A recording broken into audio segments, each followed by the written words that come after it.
Another myth about socialism is that it requires big government, and that government is not democratic. But look at Norway, a country whose economic model has been called a 21st century version of socialism, and has also been ranked as the world's best democracy.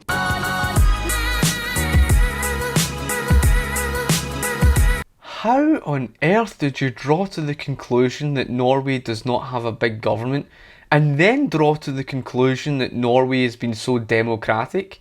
Norway for years has been abusing and ignoring its own people. After the global financial crisis of 2008, Norway decided not to tighten its purse strings. Instead, under a socialist finance minister, federal control of financial assets in sectors like oil expanded, and the government directed that money into their sovereign wealth fund. Norway was the 5th largest oil exporter in Western Europe. That's where the high GDP in Norway came from. However, once Norway faced the oil crisis of recent after the 2014 Scottish independence referendum, what Norway was forced to do was it began to divest away from oil. Now you could sit there and say, well okay, Norway has an $800 billion oil fund. Fantastic. However, what you don't tell people is that $800 billion oil fund was not supposed to be used on the domestic economy. So outside of the energy sector, away from where they got all that oil money from, the domestic economy is faced with a severe lack of productivity. Where's the evidence of that? Their costs of living. That's the evidence. High prices in the market signify scarcity. So we know for a fact that just by looking at their food and drink costs and just their overall costs of living in the domestic economy, Norway has a severe lack of productivity. This, of course, being the same Norway that as a result of the big welfare state and high tax rates that it's never going to sustain in the long term, which is why it started to dip into the oil fund to finance on the domestic economy because they're in a crisis. This same Norway, with Kongsberg Automotive, was forced to ship off 95% of its workforce off to countries like the United States, Mexico and China to produce their goods and services. Why? Simply because of the very fact that they cannot afford to produce in their own home country. And you can see that evidence by their extremely high costs of their goods and services. Their domestic economy is far from anything spectacular.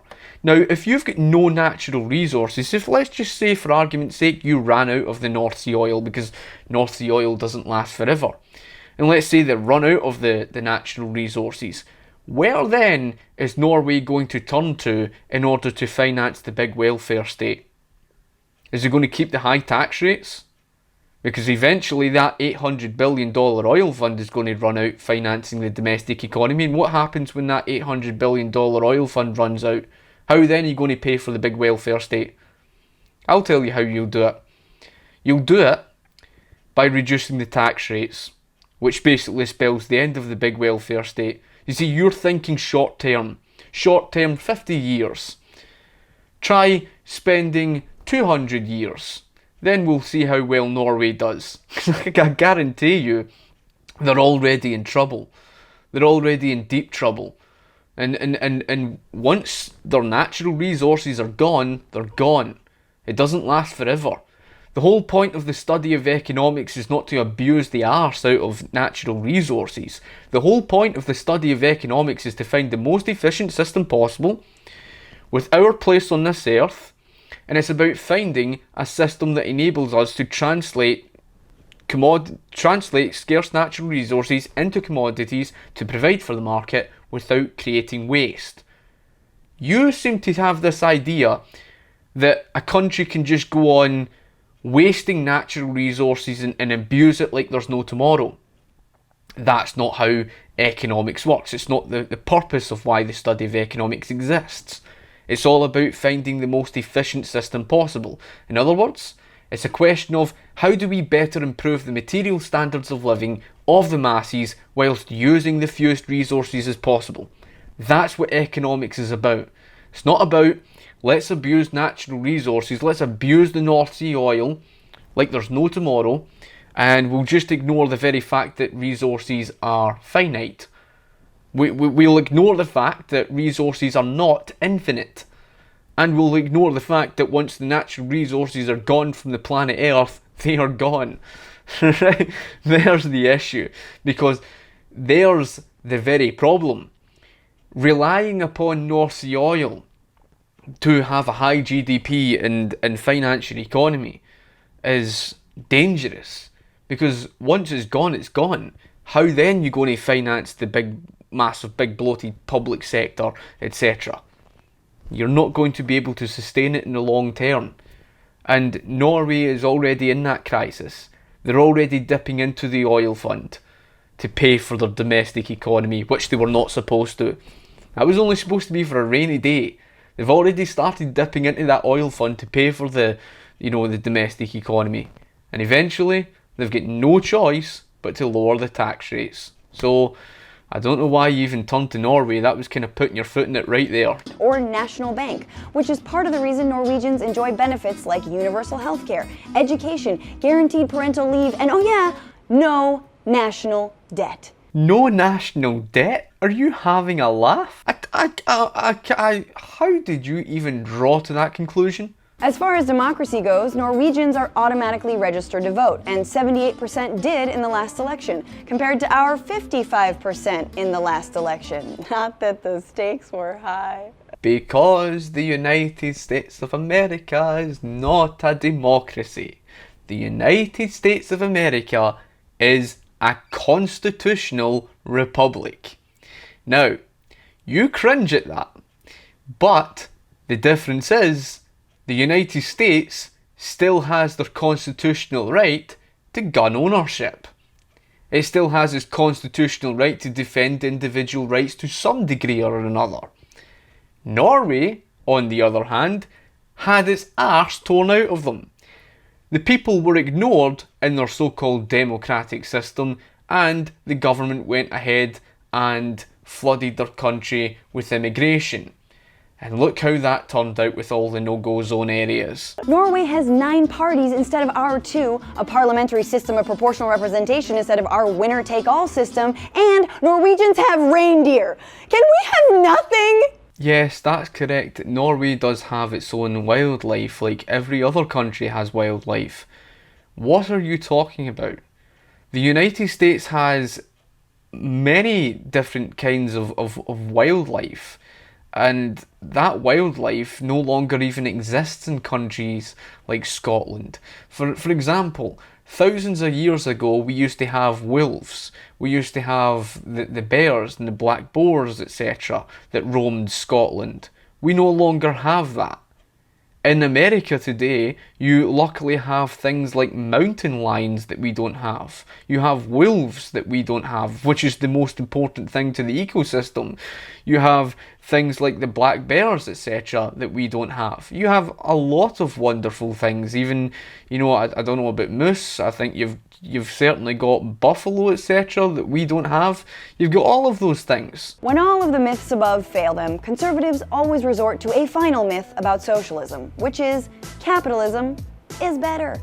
Die-hard capitalists insist there is no alternative to their system. Sure, it's claimed as many, if not more, lives than socialism, from colonialism to rampant poverty caused by neoliberal economics to, oh yeah, the millions who died in wars fought to preserve its dominance. Capitalism is still better. When you turn your attention to that of colonialism or imperialism or feudalism or fascism or Nazism or theocracy, it doesn't matter what you turn to, it all boils down to 2 things. One is individualism, which is where capitalism falls under and is the only individualist system that's ever existed, and 2 is a word that's synonymous to the word socialism. It's called collectivism. Now the difference between individualism and collectivism is very clear. The definition I can provide to you right here on the definition of individualism. Now this definition is very clear.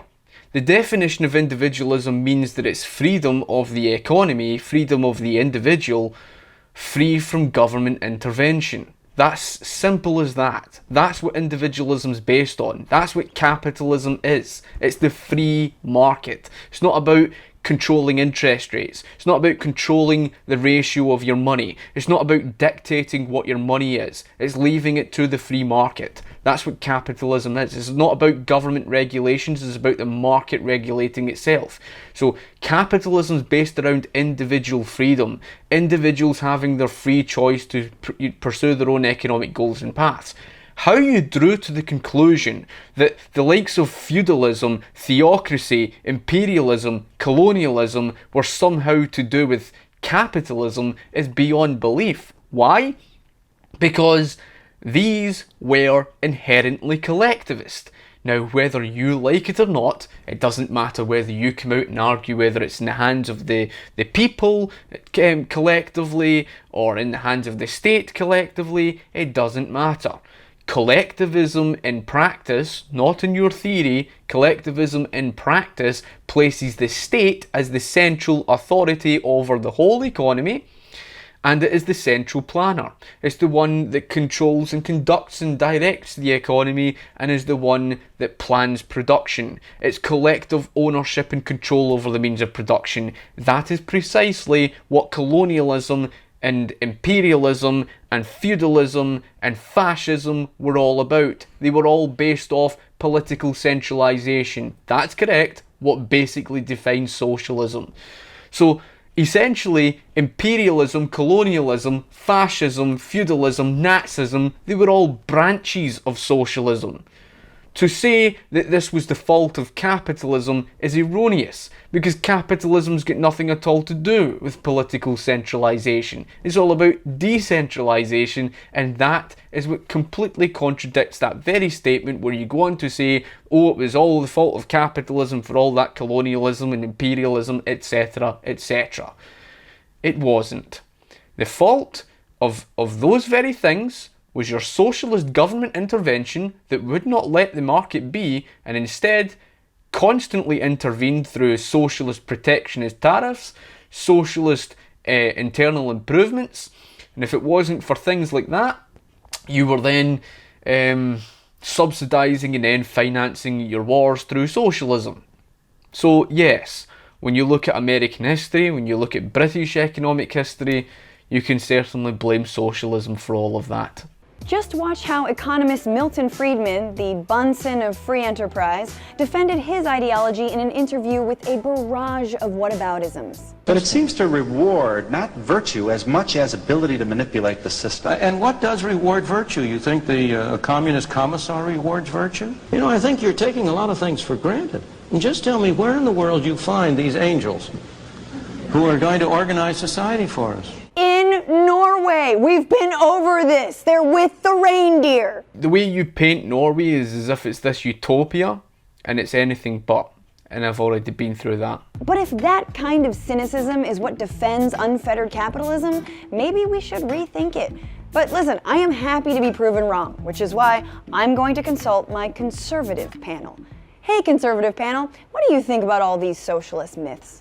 What, they're not myths. They're not myths at all. Generosity is evil. If you give people free handouts, they're gonna have to eat rats out of buckets. And don't ask me to link cause and effects. Cause and effect is fake news. Okay, listen, conservative panel, I know you're confused and angry because things aren't always black or white. History is fluid, and your president is going down in a fiery ball of lies. But maybe keep an open mind about socialism. Capitalism is built on greed, which, as it turns out, is not best for either people or business, or the planet. This person clearly doesn't understand the fault of socialism, and that's why you get these people who turn to the likes of these Scandinavian economies and try to claim, oh well, this is the great example of socialism. Well, the fact is, countries like Denmark, as I said before, were rolling back on their socialist policies for a reason. So was the likes of, Norway and Denmark and Sweden. These countries were doing so for a reason, and as a result of their higher tax rates, is it benefiting them? Go tell that to Denmark with a high unemployment rate, an unemployment rate, a real unemployment rate 3 times higher than official figures, and you will see the opposite is the truth from what they're trying to spout. So anyway, folks, if you get any other questions you would like to ask me in the comment section below, just drop a comment and I'll be sure to get back to you. Thank you for watching my video, and of course I shall talk to you later. Cheers.